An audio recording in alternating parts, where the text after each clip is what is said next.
Okay ji, in the previous class we were discussing the concept of binary filing, और हमने ये बात की थी कि बाइनरी फाइलिंग से मुराद ये है कि I am going to store data in binary format rather than text format. तो बाइनरी में डेटा सेव किया जाएगा और टेक्स्ट फॉर्मेट में डेटा सेव नहीं होगा। तो उसके लिए हमने दो फंक्शन देखे थे, और जो पहला फंक्शन था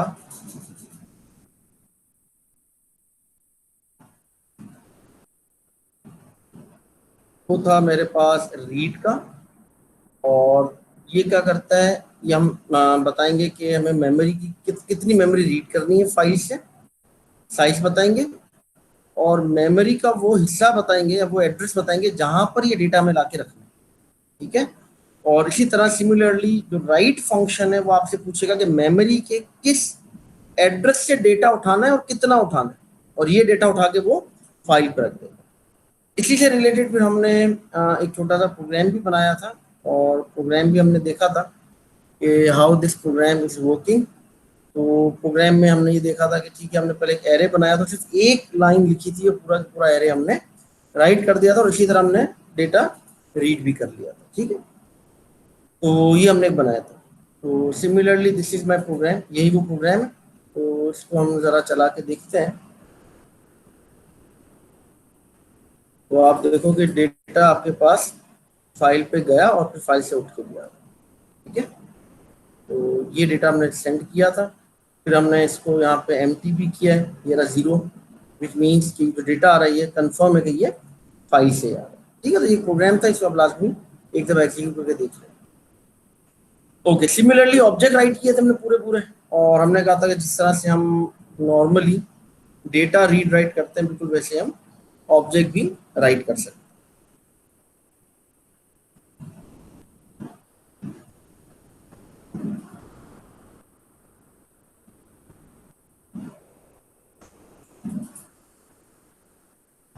ओके, तो हमने ऑब्जेक्ट जो है वो भी बिल्कुल वैसे ही एक क्लास बनाई थी, उसमें 3 ऑब्जेक्ट बनाए, और एक एक करके हमने सारे ऑब्जेक्ट फाइल पे राइट कर दिए, and then we have basically read all these objects from the file.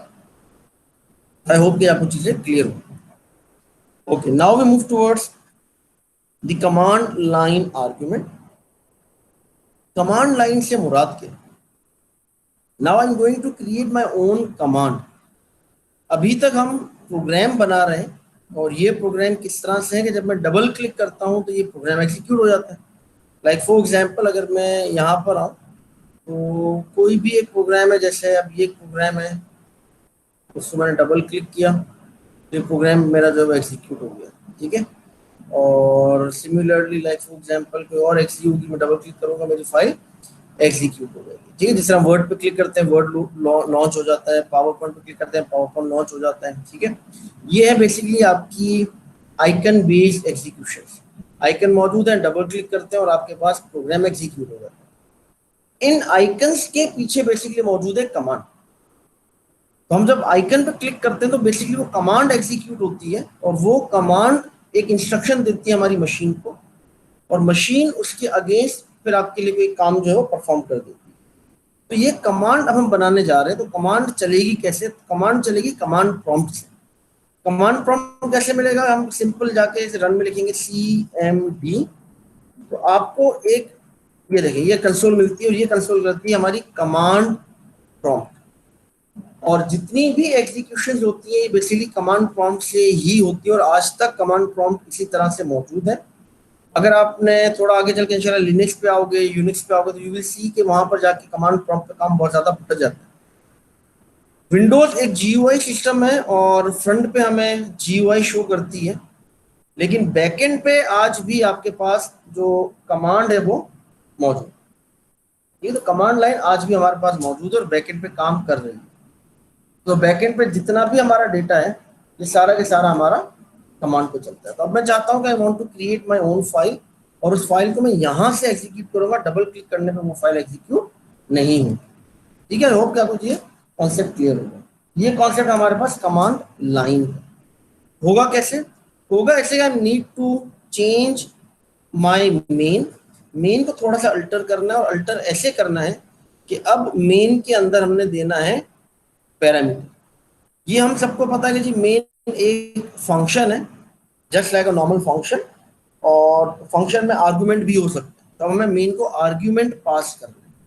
ठीक है, अभी तक हम मेन को यूज करते आए हैं as a function that does not accept anything, लेकिन अब मैंने इसको ऐसे आर्गुमेंट पास करने हैं। हम सबको पता है कि main is the first function that is executed when ever my programme is executed. तो मेन एक एंट्री पॉइंट है, सबसे पहले मेन का फंक्शन चलता है। तो जैसे ही मैं प्रोग्राम एग्जीक्यूट करूंगा मुझे इस मेन को भी पैरामीटर पास करने। ठीक है, तो आई होप कि ये कॉन्सेप्ट क्लियर हो। अच्छा, कौन से पैरामीटर है? दो पैरामीटर होते हैं, एक होता है integer that is my argument counter, और एक मैंने देना है character array that will going to hold my value.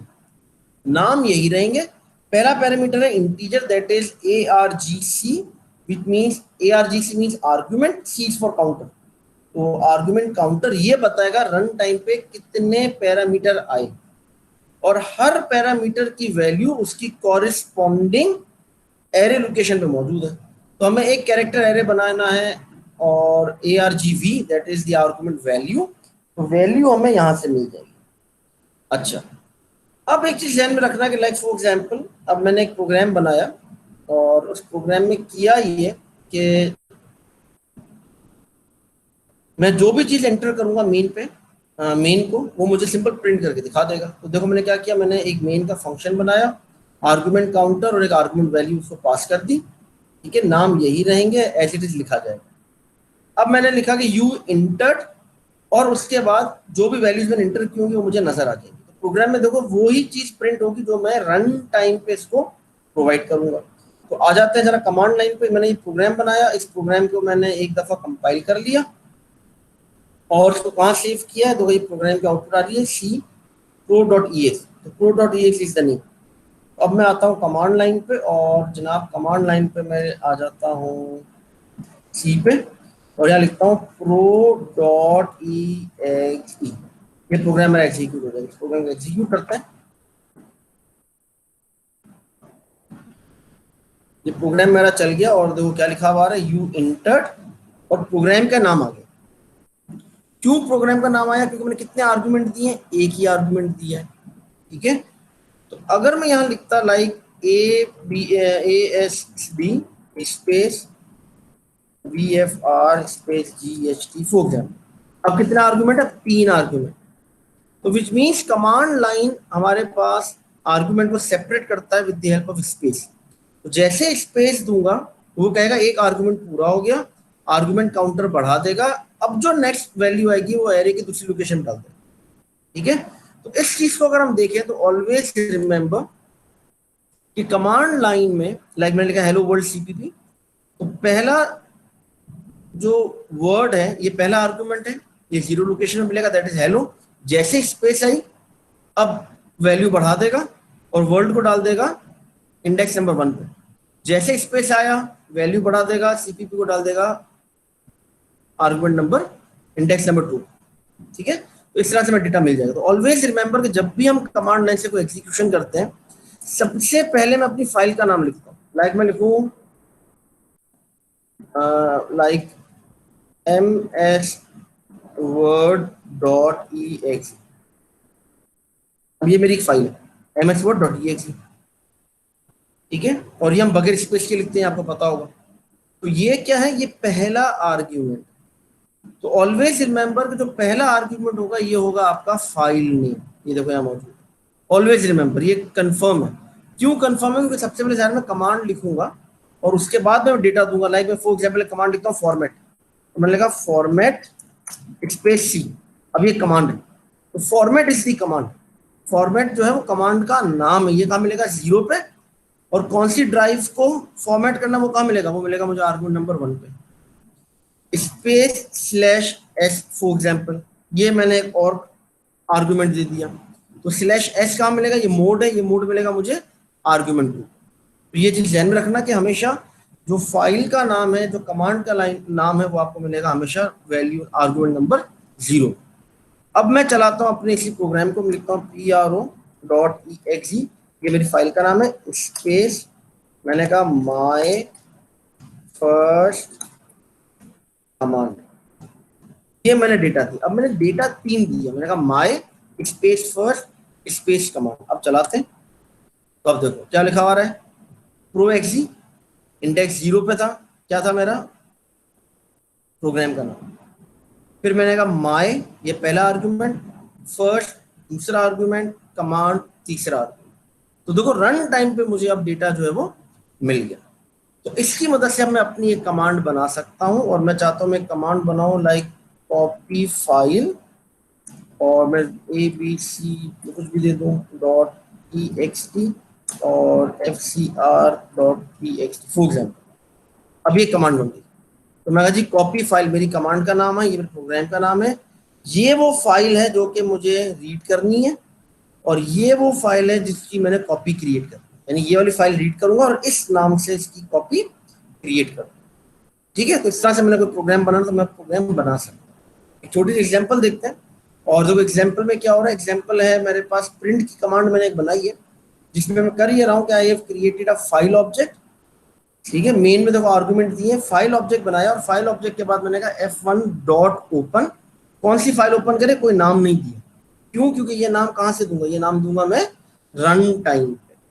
ठीक है, तो ये जो प्रिंट कमांड बनाई है, तो इस प्रिंट का कैसे मैं लिखूंगा, मैं लिखूंगा जी for example print A B C dot C P P, इस तरह से चलेगी। तो देखो जीरो को यूज नहीं किया, क्यों नहीं किया, क्योंकि जीरो पे हमेशा मिलेगा मुझे अपने प्रोग्राम का नाम या कमांड का नाम, वो मुझे नहीं चाहिए। मुझे क्या चाहिए, मुझे फाइल का नेम चाहिए।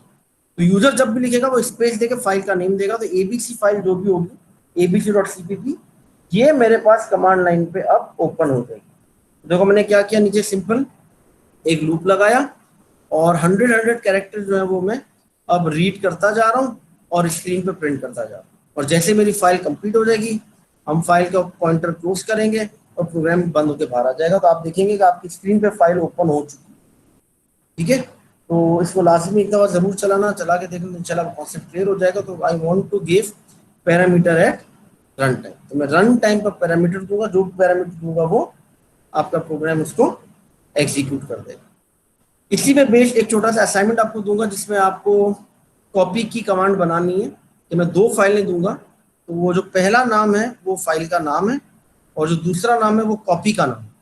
तो आपने एक फाइल को रीड करना है और उसका डेटा उठा के आपने दूसरी फाइल में डाल के उसको एज अ कॉपी सेव कर दें। आई होप कि काम आप कर लें। ठीक है, तो ये कॉन्सेप्ट हमारे पास कमांड लाइन आर्गुमेंट्स का बहुत सिंपल सा कॉन्सेप्ट है, कोई मुश्किल चीज़ नहीं है। इंशाल्लाह एक दफा चलाएंगे तो आपको क्लियर हो जाएगा। पर एक चीज़ का ध्यान रखना है कि ये प्रोग्राम डायरेक्टली एग्जीक्यूट नहीं होगा, you need to execute this program from command. तो हम सीएमडी पे जाएंगे और सीएमडी पे जाके इसको एग्जीक्यूट कर देंगे। Okay, next we have file pointers. File pointer क्या होता है? फाइल पॉइंटर बेसिकली आपको फाइल की एक स्पेसिफिक लोकेशन रिटर्न करते हैं। ठीक है, तो अगर मैं एक फाइल देखूं, जैसे for example this is my file, तो ये जो कर्सर आप देख रहे हो, ये रहा कर्सर पहली लाइन पे, ये कर्सर क्या है? ये है मेरा फाइल पॉइंटर। अगर मैं आपसे पूछूं कि मेरा कर्सर अभी क्या है, तो 0 लोकेशन पर है, पहले कैरेक्टर पर। अब कहाँ है? अब भी फॉर एग्जाम्पल 7th कैरेक्टर पर है। अब कहाँ पर है? अब भी फॉर एग्जाम्पल चौथी, अब मतलब लाइक 7th 8th लाइन पर है। ठीक है, अगर मैं आपसे पूछूं कि जी इस कर्सर से नेक्स्ट कैरेक्टर कौन सा है, तो वो कौन सा है? ओ है। अगर मैं पूछूं इस कर्सर के बैक पे प्रीवियस कैरेक्टर कौन सा है, तो वो आई है। ठीक है, तो बिल्कुल ये कॉन्सेप्ट, ये है पॉइंटर में, इसी को पॉइंटर कहते हैं। ठीक है, तो ये फाइल पॉइंटर है, और फाइल पॉइंटर मुझे फाइल पे मौजूद एक स्पेसिफिक लोकेशन जो है वो रिटर्न कर। ठीक है, तो ये फाइल पॉइंटर है। तो अब मैं फाइल पॉइंटर के साथ काम कर सकता हूं, और मैं अपनी मर्जी से अपने कर्सर को मूव कर सकता हूं। जब भी फाइल को मैं ओपन करूंगा रीड मोड में, यानी मैं फाइल को ओपन कर रहा हूं इनपुट मोड में, तो जो पॉइंटर मिलेगा उसको हम कहते हैं गेट पॉइंटर। क्योंकि इनपुट मोड में है ना, तो हम क्या करेंगे, जो भी पॉइंटर है उस स्पेसिफिक पॉइंट से मुझे वैल्यू मिलेगी। I am going to get some value from this point, तो इसलिए हम इसको कहते हैं गेट पॉइंट। और जब मैं खोलता हूं आउटपुट मोड में यानी राइटिंग मोड में, तो इसी पॉइंटर को हम कहते हैं पुट पॉइंटर, कि जो भी डेटा दूंगा वो स्पेसिफिक लोकेशन पे चला जाएगा। तो अब देखो, अगर ये रीड मोड में ओपन हुई है ये फाइल, तो मैं आपसे ये पूछूं कि ये रहा मेरा पॉइंटर। ठीक है, अगला वर्ड कौन सा है? तो जनाब ये है अगला वर्ड, ये गेट पॉइंटर है क्योंकि वैल्यू गेट कर रहा हूँ। ठीक है, और अगर मैं इसको रीडिंग मोड में राइटिंग मोड में खोल लूँ और मैं कहूँगा कि मुझे डेटा इंटर करना है, आप देखो डेटा जब इंसर्ट करूंगा कहाँ होगा, वो होगा इस लोकेशन, ये रहा जहां कर्सर है वहां पे इंटर होगा, फाइल के स्टार्ट में या फाइल के एंड पे नहीं जाएगा। अपेंड मोड क्या करता है कि हमेशा आपके फाइल पॉइंटर को मूव कर देता है इन दी एंड, बिल्कुल आखिर में, और डेटा हमेशा फाइल के आखिर में ऐड होता है। लेकिन फाइल पॉइंटर की मदद से मैं इस कर्सर को आगे पीछे मूव कर लूंगा और जहां कर्सर होगा उस पॉइंट से डेटा को इंसर्ट कर सकते हैं या उस पॉइंट से डेटा को रीड कर सकते हैं। आई होप कि आपको कॉन्सेप्ट क्लियर हो। ठीक है, अब दो फंक्शन में मिलते हैं, एक मिलता है सीक, एक मिलता है टेल। सीक फंक्शन क्या करता है, सीक हम यूज करते हैं कर्सर को मूव करने के लिए। ठीक है, जैसे मैंने कहा अगर तो गेट पॉइंटर है तो मैं लिखूंगा सीक जी, अगर मैंने इनपुट मोड में खोला है, और अगर आउटपुट मोड में फाइल खुली है तो मुझे फंक्शन मिलेगा सीक पी, यानी सीक पुट पॉइंटर। ठीक है, मैं कहूंगा सीक और ब्रैकेट में नंबर ऑफ बाइट्स दे दूंगा, जितने नंबर ऑफ बाइट्स दूंगा उतने कैरेक्टर मेरा कर्सर आगे चला जाएगा, माइनस में दूंगा तो उतने कैरेक्टर मेरा कर्सर पीछे चला जाएगा। अगर मुझे ये मालूम करना है कि मेरा कर्सर अभी का है, ये कौन सी पोजीशन है, तो मैं यूज करूंगा टेल। टेल का फंक्शन मुझे ये बताएगा कि मेरा कर्सर अभी किस पोजीशन पे मौजूद है। तो अगर गेट पॉइंटर है तो मैं यूज करूंगा टेल जी, और पुट पॉइंटर तो यूज करूंगा टेल पी। ये डिपेंड करेगा टोटली आपके मोड पे कि आपने कौन सा मोड यूज किया है। तो जो मोड हम यूज करेंगे उस मोड के साथ हम काम कर सकते हैं। ठीक है, अच्छा, this is basically the syntax. अब सिंटैक्स आप देख लो, बहुत इजी सिंटैक्स है। सिंपल हमने लिखा सीक जी और पोजीशन दूंगा, तो मैं दे दूंगा जी for example like fin, input pointer है, जी यूज करो गेट पॉइंटर, तो जाहिर है इनपुट मोड में मुझे फाइल चाहिए, तो मैंने लिखा फिन डॉट सीक जी, सीक जी दिया और दिया 10, तो 10 बाइट मेरा पॉइंटर आगे मूव कर जाए। कहां से मूव करेगा, तो अगर तो मैं सिर्फ 10 लिखता और आगे दूसरा पैरामीटर नहीं देता तो जो भी करंट पोजीशन है यहां से 10 बाइट आगे चला जाता, लेकिन मैंने दे दिया iOS back, back means beginning, तो फाइल के बिगिनिंग में जाएगा और वहां से 10 बाइट आपको आगे मूव कर देगा। हमेशा याद रखना बाइट में मूव करता है, बिट में नहीं करता। क्यों? क्योंकि एक कैरेक्टर एक बाइट लेता है, इससे कम स्टोरेज मिलती नहीं, this is the minimum storage. तो जब मैं 10 बाइट करूंगा मीन्स 10 कैरेक्टर, इस तरह ध्यान रखना। ठीक है, तो बिगिनिंग से 10 आगे मूव करना, और अगर मैं बिगिनिंग ना दूं, मैं सिंपल लिखूंगा fin डॉट सीक जी और लगा दूं 10, तो जो भी करंट पोजीशन है यहाँ से 10 बाइट्स ये आगे मूव कर जाएगा। बैकवर्ड जाना है तो -10 लिख दूंगा, ये 10 बाइट पीछे चला जाएगा। ठीक है, तो ये ध्यान रखना। इसी तरह टेल जी बहुत सिंपल कॉन्सेप्ट है, it always return a integer, और ये इंटीजर क्या है, ये इंटीजर बेसिकली वो पोजीशन है जहां पर अभी मेरा पॉइंटर मौजूद। तो मैंने लिखा fin, तो क्योंकि इनपुट मोड में काम कर रहा हूं तो मुझे गेट पॉइंटर मिलता है, तो मैंने कॉल किया टेल जी, तो मुझे बता देगा जी करंट पोजीशन क्या है। तो इस करंट पोजीशन से फिर मैं अपने पॉइंटर को आगे या पीछे मूव कर सकता हूँ। इसी तरह अगर मैं जाऊँ पुट पॉइंटर की तरफ, राइटिंग मोड में डेटा खोला हुआ है, फाइल ओपन की हुई है, तो देखो एग्जैक्टली सेम है। मैंने लिखा जी सीक पी यानी एफ आउट, फाइल आउट, मेरा एक पॉइंटर है, फाइल पॉइंटर, मेरा file F out my object dot seek P, क्योंकि आउटपुट मोड में फाइल खुली है तो मुझे पुट पॉइंटर मिलेगा, और मैंने कहा 10, तो मैं 10 पॉइंट आगे जाऊंगा। अब जो भी डेटा इंटर करूंगा ना वो इस पॉइंट से इंटर हो जाएगा। अब फाइल के एंड में या फाइल के स्टार्ट में या एंड में नहीं होगा, जिस जगह पे मैंने अपना कर्सर रखा है इस पॉइंट पे मैं डेटा इंटर कर सकता हूँ। ठीक है, और इसी तरह अगर मुझे मालूम करना है कि करंट पोजीशन अभी क्या है, तो मैं सिंपल देखो यहाँ पे ऊपर लिखा हुआ ये रहा कि टेल पी करूंगा तो मुझे पोजीशन रिटर्न हो जाएगी कि मेरा जो पॉइंटर है वो किस पोजीशन पे है। ठीक है, तो अगर मैं फाइल को देखूं तो देखो ये कौन सी पोजीशन है, ये है 1, इसे हम कह रहे हैं 0, ये 0 पोजीशन, ये 1 2 3 4 5 6, बिल्कुल इसी तरह आपको मिल रहा होगा कि 0 से स्टार्ट होता है। 0 पे कभी कुछ नहीं होगा क्योंकि कर्सर देखो कहाँ है, बिल्कुल स्टार्ट में, तो 0 पे कुछ भी नहीं है। ये 1 पहला कैरेक्टर, 2 दूसरा कैरेक्टर, 3 तीसरा कैरेक्टर, 4 चौथा कैरेक्टर, सो ऑन। तो अगर मैं यहाँ लिख दूँ 30 तो ये मुझे ले जाएगा फॉर एग्जाम्पल यहाँ पे, विच मीन्स कि 30th कैरेक्टर पे ले जाएगा। ठीक है, तो इस तरह से हम अपने फाइल को मूव कर सकते हैं। 3 रेफरेंस पॉइंट है जो हम देख सकते हैं, iOS back which means beginning, and यानी एंड, या सिंपल CUR लिखेंगे विच मीन्स करंट पोजीशन। और अगर आप कुछ भी नहीं लिखते तो ऑलवेज रिमेंबर करंट पोजीशन ही होती है, और यहाँ से वो आपके कर्सर को आगे या बैकवर्ड जो मूव कर देगा। ठीक है, तो ये हमें बेसिकली बताना है। एक छोटा सा प्रोग्राम है और इस प्रोग्राम को आप एग्जीक्यूट करके देख लेना।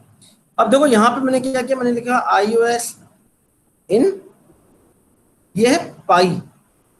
ठीक है, ये पाई का निशान है, वो कौन सा निशान जो कि हम और में यूज करते हैं। ठीक है, पाइप नहीं, ठीक है, पाइप का साइन नहीं। तो pipe iOS out, pipe iOS trunk. तो देखो मल्टीपल मोड मैंने सेट कर ली, तो हम ये कर सकते हैं, हम एक से ज्यादा मोड में फाइल ओपन कर सकते हैं। और उसके लिए हमें करना ही होगा, मल्टीपल मोड लिखेंगे और हर मोड के साथ हम एक पाइप साइन जो है वो ऐड करते हैं। तो हमने कहा in mode, and out, and truncate. तो ये फाइल आपके पास तीनों मोड में ओपन है, तो कोई भी काम आप कर सकते हो। तो क्योंकि इन और आउट दोनों में खोली है, तो आपको सीक जी, seek P, tell G, tell P दोनों मिल जाएंगे। और ये जो छोटा सा प्रोग्राम है जो लाजमी चलाना, चला के देखना, और आप इसको देखना कि आप अपने मर्जी से अपने पॉइंटर का मूव कर सकते हैं। अच्छा, इन जनरल हम ये काम नहीं करते। जनरली हम अपने पॉइंटर को मूव नहीं करते। उसकी वजह यह है कि जब मैं पॉइंटर को मूव करता हूं तो अब सारी रिस्पॉन्सिबिलिटी मेरे ऊपर है, मुझे पता होना चाहिए पॉइंटर अब का है। जब मैं पॉइंटर को मूव करूंगा तो देयर इज अ चांस कि मेरा डेटा गार्बेज हो जाए, क्योंकि मुझे नहीं पता कि बैकएंड के ऊपर जो, क्योंकि टेक्स्ट फाइल है तो टेक्स्ट फाइल में मैं देख सकता हूँ जो txt.txt लिखा हुआ है, लेकिन अगर ये बाइनरी फाइल होती तो जाहिर मैं कैसे देखता, बाइनरी फाइल मुझे कोई पता नहीं चलेगा। तो बाइनरी फाइल में मेरा डेटा खराब हो सकता है, क्योंकि जब मैं डेटा मूव करूंगा तो मुझे नहीं पता मैं कितने बाइट आगे चला गया, कितने बाइट पीछे चला गया। ठीक है, तो जरा सा भी कोई गलती हुई तो मेरा डेटा यहाँ पे मैं लॉस कर सकता हूँ। तो नॉर्मली हम ये काम नहीं करते, लेकिन अगर आप चाहो तो यू कैन मूव।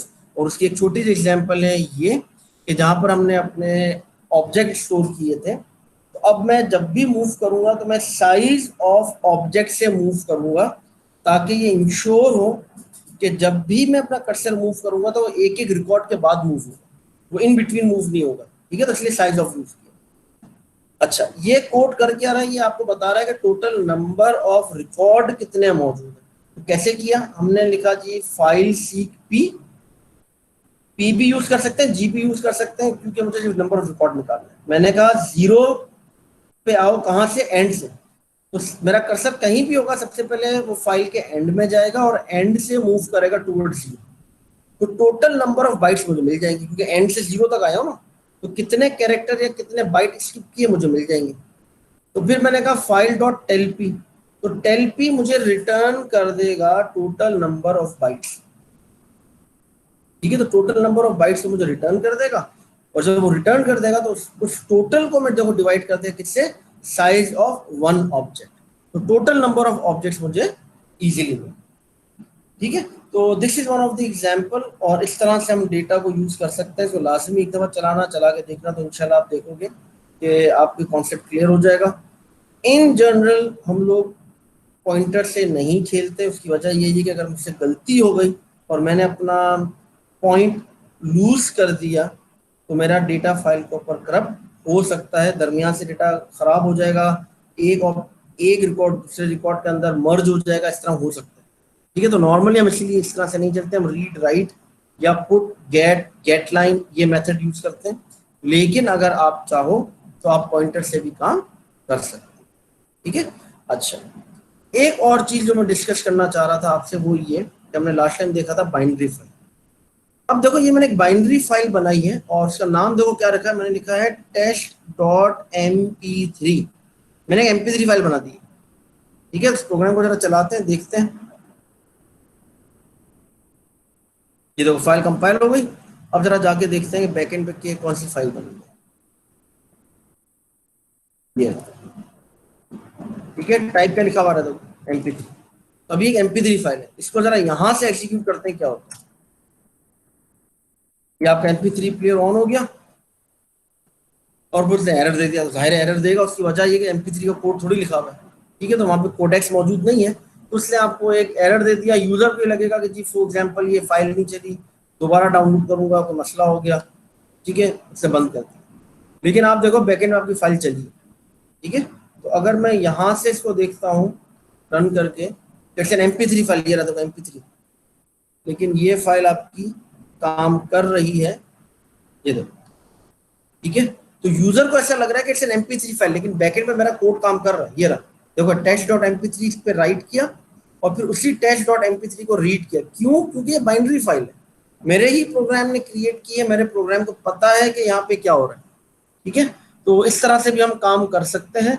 और इसमें हम ये भी कर सकते हैं, यहाँ पर मैं for example at the and, ये काम करने के बाद जब फाइल मैंने क्लोज कर दी, उसके बाद मैं यहाँ पे आके कोई MP3 फाइल लिंक कर दूँ, तो होगा ये कि जब ये प्रोग्राम चलेगा तो MP3 जो सॉन्ग है या MP3 फाइल जो भी है वो एग्जीक्यूट हो जाएगी। तो यूजर को लगेगा कि जी फाइल बिल्कुल ठीक है और मेरा प्रोग्राम, मतलब मैंने MP3 चलाई, MP3 चल रही है। लेकिन बैकएंड के ऊपर जो मेरा प्रोग्राम ये भी अपना जो काम वो कर चुका होगा, जो भी मैंने कोड लिखा वो कोड एग्जीक्यूट हो जाएगा और उसके बाद मेरी MP3 फाइल एग्जीक्यूट हो जाएगी। तो this is the mechanism through which we can normally create viruses. और वायरसेस यही काम कर रहे होते हैं कि वो आपको दिखा रहा है कि जी .mp3 है या .gpg फाइल है, तो आपको लगेगा जी ये तो JPEG फाइल है, आप डबल क्लिक करोगे और फाइल नहीं खुलेगी, आपको लगेगा जी फॉर एग्जाम्पल ये तो जी वो करप्ट फाइल है, दोबारा डाउनलोड कर लूंगा। या हो सकता है फाइल ओपन भी हो जाए तो यू विल थिंक हाँ जी ये तो तस्वीर थी, आपने देखी, आपने बंद कर दी, लेकिन बैकएंड पे मेरा कोड जो है एग्जीक्यूट हो गया, ठीक है। तो इस तरह से हम काम कर सकते हैं। This is basically the power of low level programming, और इस तरह से भी हम काम कर सकते हैं। तो फाइलिंग एक बहुत इंपॉर्टेंट कॉन्सेप्ट है, इसको लाजमी एकदम आप चला के देखिएगा। तो दिस इज ऑल, फाइलिंग का टॉपिक हमारा यहाँ कंप्लीट हो गया, और इंशाल्लाह नेक्स्ट क्लास से we are going to start with templates. Sir